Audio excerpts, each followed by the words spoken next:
नमस्कार, स्वागत है आपका। आपके साथ मैं हूं अमित गर्ग शुक्ला और आप देख रहे हैं प्रयागराज से लाइव बुलेटिन।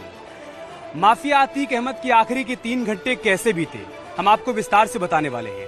दरअसल 15 अप्रैल यानी शनिवार को प्रयागराज में जो घटना घटी वो बेहद खौफनाक थी, जो अपने पीछे कई सवाल छोड़ गई, पुलिस के ऊपर भी और पुलिस के सामने भी। लेकिन इस घटना से एक सबक भी निकला, सबक ये कि बुरे का अंत बुरा होता है। इन सब के बीच जो संदेश निकला है, उस संदेश से पहले जो आखिरी के 3 घंटे रहे अतीक अहमद के, वो प्रयागराज में कैसे बीते जब उसका मर्डर हुआ, उससे पहले तक आपको एक रिपोर्ट के जरिए दिखाते हैं।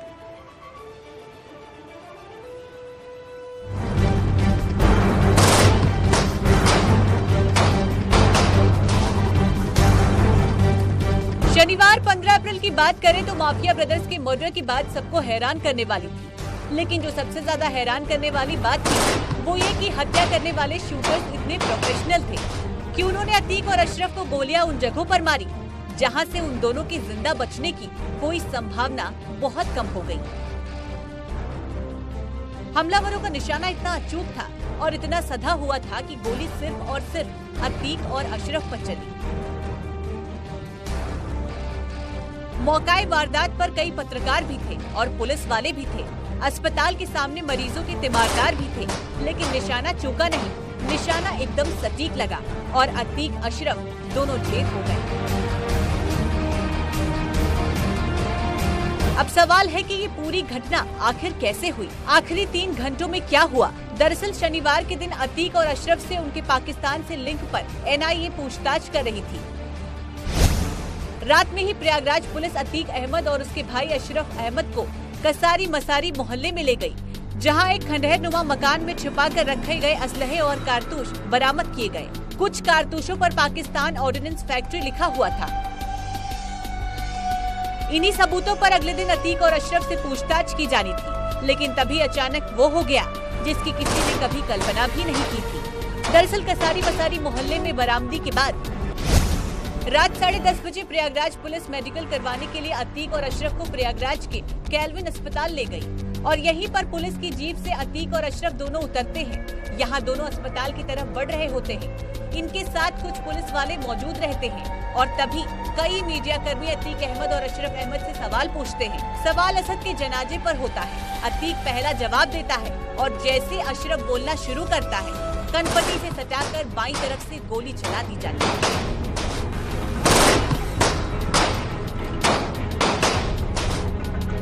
इस केस की जो FIR दर्ज की गई है, उसमें तीनों हमलावरों ने ये दावा किया है कि वो अतीक और अशरफ की हत्या करके भागना चाहते थे, लेकिन पुलिस इतनी मुस्तैद थी और पुलिस की कार्रवाई इतनी तेज थी कि तीनों हमलावरों ने आत्मसमर्पण करना ही बेहतर समझा।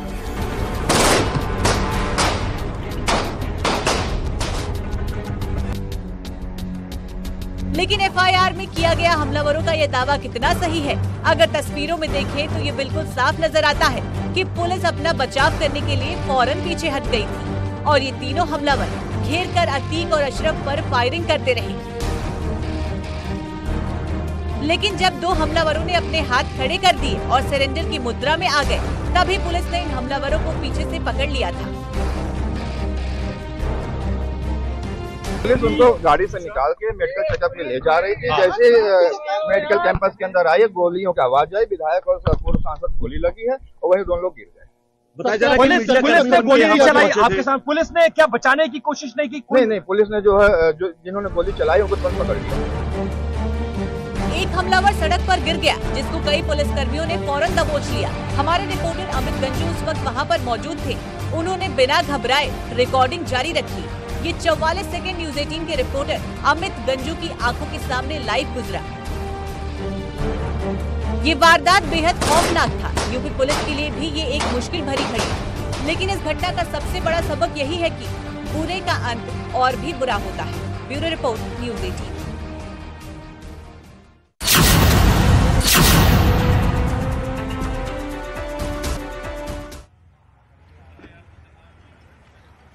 माफिया अतीक और अशरफ के अंत ने अपने पीछे कई जीवंत सवाल छोड़ दिए हैं। सवाल ये कि तीनों शूटर्स ने उनकी हत्या की।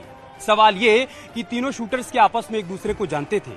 और सवाल ये भी कि क्या इन तीनों शूटर्स का कोई मास्टरमाइंड भी है। इन तीनों शूटर्स की सबसे प्रामाणिक पड़ताल की है न्यूज़ 18 उत्तर प्रदेश उत्तराखंड ने, वो भी देखिए।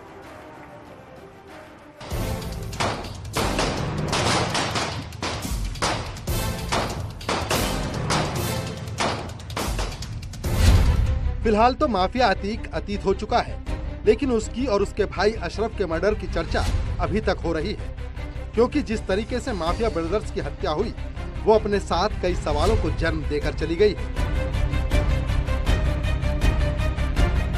अतीक का तो अंत हो गया, लेकिन सवाल है कि खत्म होने का नाम नहीं ले रहे हैं। सबसे बड़ा सवाल तीनों शूटर्स को लेकर बना है।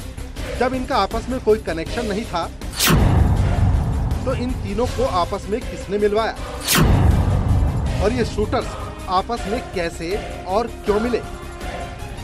इस सवाल का जवाब जानने के लिए जितना लोग बेचैन हैं, उतना ही पुलिस के लिए भी ये सवाल पहेली बना है, क्योंकि इस हत्याकांड में शामिल लवलेश बांदा का रहने वाला है, वहीं सनी कासगंज का और अरुण मौर्य हमीरपुर का रहने वाला है। तीनों 3 जिलों के रहने वाले हैं और इनका पहले से आपस में कोई कनेक्शन नहीं बताया जा रहा, क्योंकि तीनों ने पहली बार एक साथ मिलकर किसी घटना को अंजाम दिया है। बताया तो ये भी जा रहा है कि लवलेश और अरुण की मुलाकात जेल में हुई थी। ये दोनों एक साथ बांदा जेल में बंद थे। दोनों अपराधी अपने एक दोस्त के माध्यम से सनी के संपर्क में आए थे। अब सवाल उठता है कि आखिर हत्या में इस्तेमाल गन कहां से आई, क्योंकि ये बात साफ हो चुकी है कि अतीक और अशरफ की हत्या में इस्तेमाल Zigana made pistol Turkey made है, जो भारत में बनती ही नहीं है। यहाँ ये पिस्टल बैन है। जाहिर है इसे अवैध तरीके से भारत लाया गया है। एक बार के लिए तो सोमवार को मीडिया में इस पिस्टल का कानपुर कनेक्शन सामने आया, जिसमें बाबर नाम के एक शख्स को आरोपी बताया गया, लेकिन कानपुर पुलिस ने इस बात का खंडन कर दिया।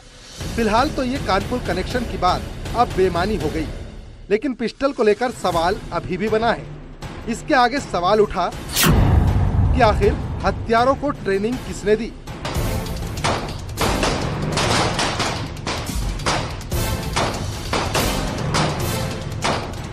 क्योंकि वारदात के दौरान किसी भी पुलिसकर्मी और पत्रकार को गोलियां तक नहीं लगी, जबकि हत्याकांड में इस्तेमाल सेमी ऑटोमेटिक जिगाना पिस्तौल एक साथ में कई गोलियों का गुच्छा उगल रही थी। जाहिर है कि हमलावरों को इसे चलाने के लिए ट्रेनिंग जरूर दी गई थी, क्योंकि इस पिस्तौल का चलाना आसान नहीं था।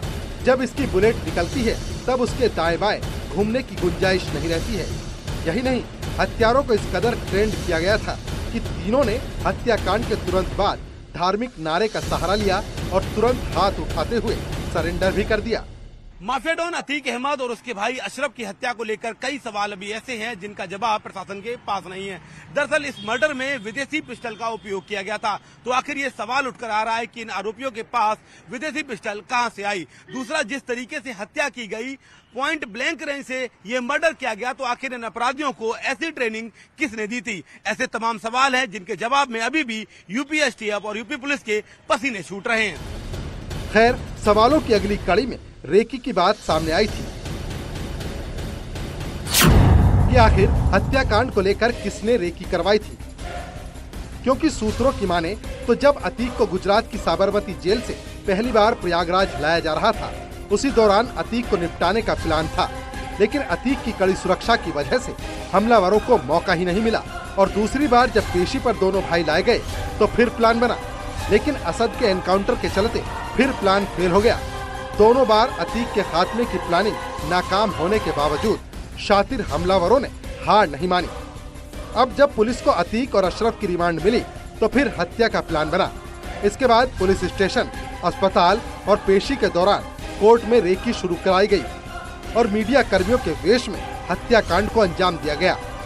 पुलिस की जांच जैसे जैसे आगे बढ़ रही है, वैसे वैसे सवालों की फहरिस्त जुड़ती जा रही है। अगला सवाल है कि हत्यारों के ठहरने की व्यवस्था किसने करवाई थी, क्योंकि जांच में ये बात सामने आई है कि अतीक और अशरफ के हत्यारों ने प्रयागराज में रुकने के लिए किराए पर होटल लिया था और वारदात के 48 घंटे पहले से ही होटल में ठहरे हुए थे। हत्या को अंजाम देने के दौरान एक हत्यारा हैंगिंग बैग भी लेकर आया था, जिस तरीके से अतीक और अशरफ की हत्या की गई उससे साफ पता चलता है कि आरोपियों ने पहले से रैकी की थी। लेकिन सवाल ये उठता है कि प्रयागराज में जहां इतनी भारी पुलिस की तैनाती थी वहां पर रैकी किसने करवाई थी। दूसरा बड़ा सवाल ये उठता है कि आरोपी 3 दिन से प्रयागराज में रुके हुए थे, तो आखिर इनके रुकने की व्यवस्था प्रयागराज में किसने कराई, जबकि सबको पता था कि प्रयागराज पुलिस और इंटेलिजेंस पूरे तरीके से सक्रिय है। ये बात सच है कि अतीक और अशरफ के अंत ने कई सवाल अपने पीछे छोड़ दिए हैं, जिनके जवाब तलाशे जा रहे हैं। और हाँ, अशरफ की वो मेन बात का भी जवाब अभी तक नहीं मिल सका है, जो उसके आखिरी शब्द थे। आखिर इस हत्याकांड का मास्टरमाइंड कौन है, जिसने माफिया डॉन का मुंह बंद करवा दिया।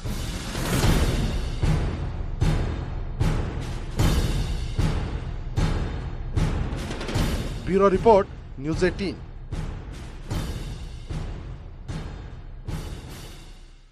अतीक अहमद मर्डर केस का क्या है सुंदर भाटी कनेक्शन? इस सवाल ने पूर्वांचल से लेकर पश्चिमी तक हलचल बढ़ा दी है। और साथ ही साथ सवाल ये भी कि Turkey made Zigana pistol shooters तक कैसे पहुंची। सवाल ये भी कि क्या सुंदर भाटी और अतीक अहमद की कोई अदावत थी।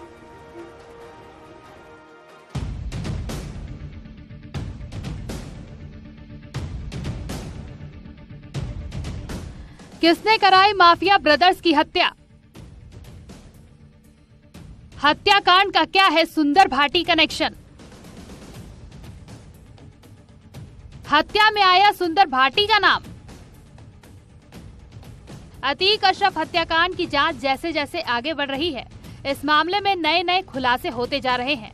इस खुलासे में एक चौंकाने वाला नाम है सुंदर भाटी, क्योंकि वारदात में शामिल सनी सिंह का पश्चिमी उत्तर प्रदेश के गैंगस्टर सुंदर भाटी से कनेक्शन बताया जा रहा है। कहा जा रहा है कि हमीरपुर जेल में बंद रहने के दौरान सनी सिंह सुंदर का करीबी हो गया था।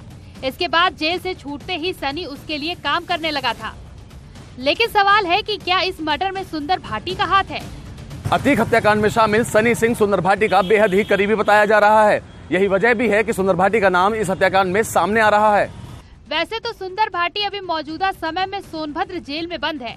आशंका जताई जा रही है कि अतीक और अशरफ की हत्या जिस जिगाना पिस्टल से हुई, वो सुंदर भाटी के नेटवर्क से ही सनी को दी गई थी।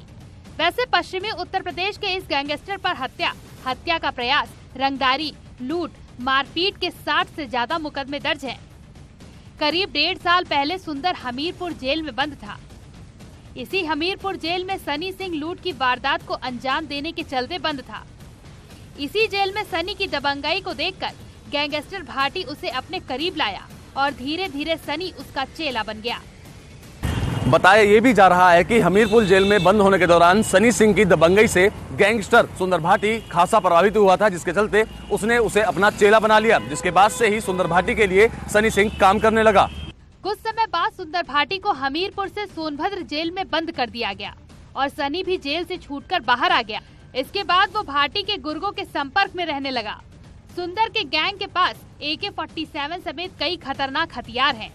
उसका संपर्क पंजाब के कई असलहा तस्करों और गैंगस्टर से भी रहा है। माना जा रहा है कि अतीक और अशरफ के हत्यारोपी सनी सिंह को जो विदेशी जिगाना पिस्टल और दूसरे शूटर्स को जो पिस्टल मिली, वो सुंदर भाटी के नेटवर्क से ही पहुंचाई गई थी। और नेपाल और इंडिया का बॉर्डर इतना सख्त नहीं है, ओपन है, वहाँ से ये यहाँ पे इंडिया में इन लोगों को मुहैया होते हैं। तो जगह जगह आप देख रहे हैं तो टर्किश ही वेपन आ रहे हैं और यही रूट है। और इसमें जो है कोई भी बदमाश हो, उसका अच्छा वेपन पहला शौक होता है, क्योंकि उसका जो धंधा है वो तो वेपन से ही चलता है। अगर वेपन अच्छा नहीं होगा तो उसका उतना रुतबा भी नहीं होगा।